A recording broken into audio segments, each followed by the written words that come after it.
ನಮಸ್ಕಾರ. ಮಾರ್ಚ್ 20ರ ಪ್ರಮುಖ ವಿದ್ಯಮಾನಗಳ ಈ ವಿಶ್ಲೇಷಣೆಗೆ ಸ್ವಾಗತ. ಇವತ್ತು ನಾವು ರಾಷ್ಟ್ರಮಟ್ಟದ ಬೃಹತ್ ಯೋಜನೆಗಳಿಂದ ಹಿಡಿದು ಪಶ್ಚಿಮ ಏಷ್ಯಾದಲ್ಲಿ ನಡೆತಿರೋ ಸಂಘರ್ಷ ಹಾಗೆ ನಮ್ಮ ಕರ್ನಾಟಕದಲ್ಲಿ ಆಗ್ತಿರೋ ಕೆಲವು ಮಹತ್ವದ ಸುಧಾರಣೆಗಳ ಬಗ್ಗೆ ವಿವರವಾಗಿ ಮಾತಾಡೋಣ.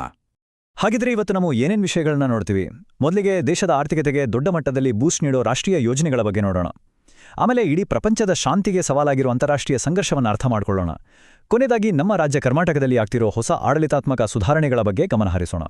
ಸರಿ, ಹಾಗಿದ್ರೆ ನಮ್ಮ ಮೊದಲನೇ ವಿಷಯದಿಂದ ಶುರು ಮಾಡೋಣ.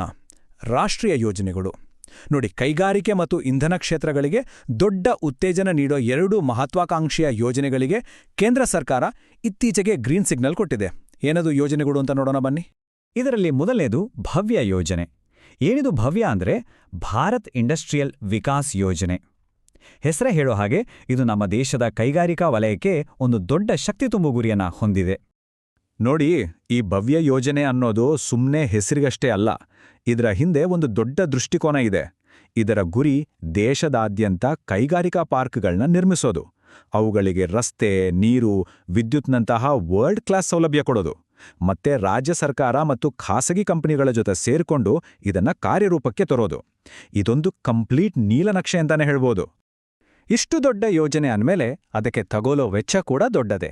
ಬರೋಬ್ಬರಿ 33,660 ಕೋಟಿ ರೂಪಾಯಿಗಳನ್ನ ಸರ್ಕಾರ ಈ ಯೋಜನೆಗೆ ಮೀಸಲಿಟ್ಟಿದೆ. ಇದು ಸಣ್ಣ ಮೊತ್ತವೇನಲ್ಲ ಅಲ್ವಾ? ಇದು ಈ ಯೋಜನೆಯ ಮಹತ್ವ ಎಷ್ಟಿದೆ ಅಂತ ತೋರಿಸುತ್ತೆ. ಹಾಗಿದ್ರೆ ಈ ದೊಡ್ಡ ಹೂಡಿಕೆಯಿಂದ ಲಾಭ ಯಾರಿಗೆ? ಅದು ನಮ್ಮ ದೇಶದ ಯುವಜನತೆಗೆ. ಅಂದಾಜು 15 ಲಕ್ಷಕ್ಕೂ ಹೆಚ್ಚು ನೇರ ಉದ್ಯೋಗಗಳು ಸೃಷ್ಟಿಯಾಗುತ್ತೆ ಅಂದೆ. ಇದು ನಮ್ಮ ಆರ್ಥಿಕತೆಗೆ ಎಂಥ ದೊಡ್ಡ ಶಕ್ತಿ ಕೊಡ್ಬೋದು ಅಲ್ವಾ? ಸರಿ, ಕೈಗಾರಿಕೆಯ ಅಭಿವೃದ್ಧಿ ಜೊತೆಗೆ ಸರ್ಕಾರ ಸುಸ್ಥಿರ ಇಂಧನದ ಕಡೆಗೂ ಗಮನ ಹರಿಸಿದೆ. ಇದರ ಭಾಗವಾಗಿ ಅನುಮೋದನೆ ಪಡೆದ ಎರಡನೇ ಪ್ರಮುಖ ಯೋಜನೆ ಕಿರು ಜಲವಿದ್ಯುತ್ ಅಭಿವೃದ್ಧಿ ಯೋಜನೆ. ಈ ಯೋಜನೆಯಲ್ಲಿ ತುಂಬಾನೇ ಇಷ್ಟವಾಗುವ ಅಂಶ ಅಂದ್ರೆ ಇದರ ಪರಿಸರ ಕಾಳಜಿ. ನೋಡಿ, ಇಲ್ಲಿ ದೊಡ್ಡ ದೊಡ್ಡ ಡ್ಯಾಮ್ಗಳಿಲ್ಲ, ಹಾಗಾಗಿ ಜನರನ್ನು ಒಂದು ಕಡೆಯಿಂದ ಇನ್ನೊಂದು ಕಡೆಗೆ ಸ್ಥಳಾಂತರಿಸೋ ಸಮಸ್ಯೆಯೂ ಇಲ್ಲ. ಅಂದ್ರೆ ಕ್ಲೀನ್ ಎನರ್ಜಿ ಜೊತೆಗೆ ಪರಿಸರವನ್ನು ಉಳಿಸೋ ಒಂದು ಸ್ಮಾರ್ಟ್ ಮೂವ್ ಅಂತಾನೆ ಹೇಳ್ಬೋದು. ಸರಿ, ಈಗ ನಮ್ಮ ದೇಶದಿಂದ ಹೊರಗೆ ಅಂತಾರಾಷ್ಟ್ರೀಯ ಮಟ್ಟದಲ್ಲಿ ಏನಾಗ್ತಿದೆ ಅಂತ ನೋಡೋಣ. ಸದ್ಯಕ್ಕೆ ಎಲ್ಲರ ಕಣ್ಣು ಪಶ್ಚಿಮ ಏಷ್ಯಾದ ಮೇಲಿದೆ. ಅಲ್ಲಿ ಇರಾನ್ ಮತ್ತೆ ಇಸ್ರೇಲ್ ನಡುವೆ ಪರಿಸ್ಥಿತಿ ತುಂಬಾನೇ ಬಿಗಡಾಯಿಸಿದ್ದು ಒಂದು ರೀತಿ ಯುದ್ಧದ ಅಂಚಿನಲ್ಲಿ ನಿಂತಿದೆ. ಸದ್ಯಕ್ಕೆ ಈ ಬಿಕ್ಕಟ್ಟು ಶುರುವಾಗಿದ್ದಕ್ಕೆ ಮೂಲ ಕಾರಣ ಏನು ಅಂದ್ರೆ ಇಸ್ರೇಲ್ ನಡೆಸಿದ ಒಂದು ವೈಮಾನಿಕ ದಾಳಿ. ಈ ಅಟ್ಯಾಕ್ನಲ್ಲಿ ಇರಾನ್ನ ಕೆಲವು ಉನ್ನತ ಅಧಿಕಾರಿಗಳು ಸಾವನ್ನಪ್ಪಿದ್ದಾರೆ. ಇದು ಒಂದು ರೀತಿಯಲ್ಲಿ ಬೆದರಿಕೆಗಳ ಸರಣಿಯನ್ನೇ ಶುರು ಮಾಡಿದೆ. ಪರಿಸ್ಥಿತಿ ಇನ್ನಷ್ಟು ಕೆಡೋಕೆ ಇಸ್ರೇಲ್ ಕೊಟ್ಟ ಈ ಹೇಳಿಕೆಯೇ ಕಾರಣ. ಅವರ ರಕ್ಷಣಾ ಸಚಿವರೇ ಹೇಳಿದ್ದಾರೆ, ಇರಾನ್ನ ಯಾವುದೇ ಸೀನಿಯರ್ ಅಧಿಕಾರಿಯನ್ನ ಮುಗಿಸೋಕೆ ಸೇನೆಗೆ ಪೂರ್ತಿ ಅಧಿಕಾರ ಕೊಟ್ಟಿದ್ದೀವಿ ಅಂತ. ಯೋಚನೆ ಮಾಡಿ, ಇದು ನೇರವಾಡಿ ಯುದ್ಧಕ್ಕೆ ಆಹ್ವಾನ ಕೊಟ್ಟ ಹಾಗೆ. ಇದಕ್ಕೆ ಇರಾನ್ ಸುಮ್ಮನೆ ಕೂರುತ್ತಾ?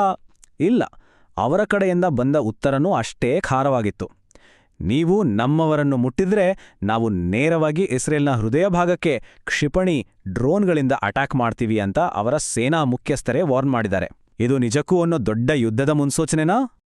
ಈ ಸಂಘರ್ಷ ಬರೀ ಇರಾನ್ ಇಸ್ರೇಲ್ ನಡುವೆ ಮಾತ್ರ ಇಲ್ಲ, ಇದರ ಎಫೆಕ್ಟ್ ಬೇರೆ ಕಡೆನೂ ಆಗ್ತಿದೆ. ನೋಡಿ, ಲೆಬನಾನಲ್ ಅಟ್ಯಾಕ್, ಇರಾಕಲ್ ಬಾಂಬ್ ಬ್ಲಾಸ್ಟ್, ಹೀಗೆ ಈ ಬೆಂಕಿ ಇಡೀ ಪಶ್ಚಿಮ ಏಷ್ಯಾಕ್ಕೆ ಹಬ್ಬುತ್ತಿರೋ ಹಾಗೆ ಕಾಣಿಸ್ತಿದೆ. ಒಂದೊಂದು ಘಟನೆ ಕೂಡ ಈ ಪರಿಸ್ಥಿತಿಯನ್ನ ಇನ್ನಷ್ಟು ಜಟಿಲ ಮಾಡ್ತಿದೆ. ಸರಿ, ಅಂತಾರಾಷ್ಟ್ರೀಯ ವಿಷಯಗಳಿಂದ ಈಗ ನಮ್ಮ ರಾಜ್ಯ ಕರ್ನಾಟಕದ ಕಡೆಗೆ ಬರೋಣ. ಇಲ್ಲೂ ಕೂಡ ಆಡಳಿತದಲ್ಲಿ ಕೆಲವು ತುಂಬಾನೇ ಮುಖ್ಯವಾದ ಬದಲಾವಣೆಗಳು ಆಗ್ತವೆ. ಇವು ನಮ್ಮೆಲ್ಲರ ಮೇಲೆ ನೇರ ಪರಿಣಾಮ ಬೀರ್ಬೋದು. ಮೊದಲನೇದಾಗಿ ನಮ್ಮ KPSC ಅಂದ್ರೆ ಕರ್ನಾಟಕ ಲೋಕಸೇವಾ ಆಯೋಗ. ಇದರಲ್ಲಿ ಪಾರದರ್ಶಕತೆ ತರಬೇಕು, ಅಕ್ರಮಗಳನ್ನು ನಿಲ್ಲಿಸಬೇಕು ಅಂತ ಸರ್ಕಾರ ಕೆಲವು ದೊಡ್ಡ ಹೆಜ್ಜೆ ಇಟ್ಟಿದೆ. ಏನಪ್ಪಾ ಬದಲಾವಣೆಗಳು ಅಂದ್ರೆ ಮುಖ್ಯವಾಗಿ ಎರಡು. ಒಂದು, ಆಯೋಗದಲ್ಲಿ ಇರೋ ಸದಸ್ಯರ ಸಂಖ್ಯೆಯನ್ನ 16ರಿಂದ 8ಗೆ ಇಳಿಸೋದು. ಇನ್ನೊಂದು, ಸಂದರ್ಶನಕ್ಕಿದ್ದ 50 ಮಾರ್ಕ್ಸನ್ನು ಕೇವಲ 25ಗೆ ಕಡಿತಗೊಳಿಸೋದು. ಇದರ ಅರ್ಥ ಏನು ಅಂದ್ರೆ ಇಂಟರ್ವ್ಯೂನಲ್ಲಿ ತಾರತಮ್ಯಕ್ಕೆ ಅವಕಾಶ ಕಡಿಮೆ ಮಾಡಿ ಬರವಣಿಗೆ ಪರೀಕ್ಷೆಯಲ್ಲಿ ಯಾರು ಚೆನ್ನಾಗಿ ಮಾಡ್ತಾರೋ ಅವರಿಗೆ ಹೆಚ್ಚು ನ್ಯಾಯ ಸಿಗಬೇಕು ಅನ್ನೋದು ಇದರ ಉದ್ದೇಶ. ಇನ್ನೊಂದು ತುಂಬಾನೇ ಮಹತ್ವದ ಹೆಜ್ಜೆ ಅಂದ್ರೆ ಇವ್ ನಮಾವ್ ಅನ್ನೋ ವಿಧೇಯಕ. ಹೆಸರಲ್ಲಿದೆ ನೋಡಿ, ಅವನು ನಮ್ಮವನು, ಅವಳು ನಮ್ಮವಳು ಅಂತ. ಮರ್ಯಾದೆ, ಸಂಪ್ರದಾಯದ ಹೆಸರಲ್ಲಿ ನಡೆಯೋ ಹಲ್ಲೆ, ಬಹಿಷ್ಕಾರ ಮತ್ತು ಗೌರವ ಹತ್ಯೆಗಳನ್ನು ತಡೆಯೋದೇ ಇದರ ಗುರಿ. ಇದು ನಿಜಕ್ಕೂ ಪ್ರೀತಿಸಿ ಮದುವೆ ಆಗೋರ ಸ್ವಾತಂತ್ರ್ಯವನ್ನ ರಕ್ಷಿಸೋ ಒಂದು ದಿಟ್ಟ ಕಾನೂನು. ಇದು ಮಾತ್ರ ಅಲ್ಲ, ಇನ್ನೂ ಕೆಲವು ಮುಖ್ಯವಾದ ಬಿಲ್ಗಳು ಬಂದಿವೆ. ಖಾಸಗಿ ಜಾಗದಲ್ಲಿ ಜಾಹೀರಾತು ಹಾಕೋದಕ್ಕೆ ಶುಲ್ಕ ವಿಧಿಸೋದು, ಪೊಲೀಸ್ ಅಧಿಕಾರಿಗಳ ವರ್ಗಾವಣೆಯಲ್ಲಿ ಪಾರದರ್ಶಕತೆ ತರೋದು, ಮತ್ತೆ ಪ್ರಾದೇಶಿಕ ಅಸಮತೋಲನ ಸರಿಪಡಿಸೋಕೆ ತೆರಿಗೆಯಲ್ಲಿ ಬದಲಾವಣೆ, ಹೀಗೆ ಹಲವು ವಿಷಯಗಳ ಬಗ್ಗೆ ಸರ್ಕಾರ ಗಮನ ಹರಿಸಿದೆ. ಹಾಗಿದ್ರೆ ಈ ಎಲ್ಲಾ ಬೆಳವಣಿಗೆಗಳನ್ನ ನೋಡಿದ್ಮೇಲೆ ಕೊನೆಯದಾಗಿ ಒಂದು ಪ್ರಶ್ನೆ ಮೂಡುತ್ತೆ.